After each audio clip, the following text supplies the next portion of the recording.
I am constantly amazed by the different aspects of the wide variety of indigenous cultures that exist throughout what is now called California. Hi, my name is Josiah with Diversify Our Parks, and I am obsessed with the way that we talk about history and the great outdoors. And today, we're focusing in on Auburn State Recreation Area, the indigenous people from this place, the Nisanon, and the way that men and women from this tribe engaged in a flirtatious football-like game to show their affection towards one another. Every so often, Nisanon men and women would gather for a game of football to be played, wherein the men and women would divide up into gendered teams, put up valuables to bet on the game, and begin playing. This game required men to only use their feet to kick the ball around, while the women could only use their hands. The game would begin with women running towards their goal, with the men following quickly behind them. When a man would catch a woman, he would tackle her and start tickling her, requiring her to then throw the ball to a different teammate who would keep the ball moving. While this was a very simple game, it was created for a very special, flirtatious purpose, with both men and women using this time to show their affections towards someone that they loved by tackling, hugging, and rolling around on the ground with one another in a safe and playful manner.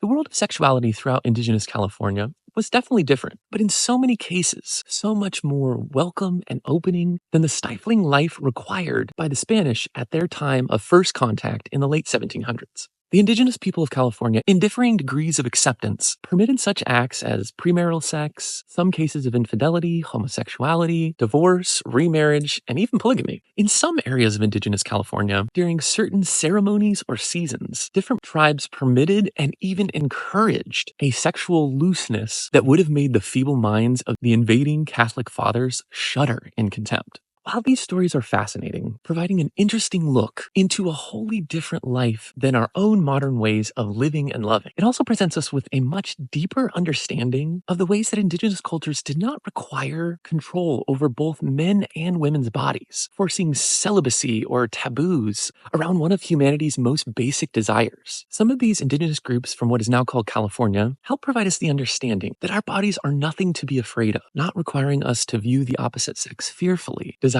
to control one another, operating out of a fear that there's never going to be enough to go around. Some of these native peoples helped show us that a life unencumbered is possible, that sexuality does not have to be the root of all evil, something to feel deep shame about, that it can be a normal part of the life cycle, something to be permitted, celebrated, and yes, even encouraged. Thanks for joining me today on a quick journey through indigenous California, and I hope to see you next time.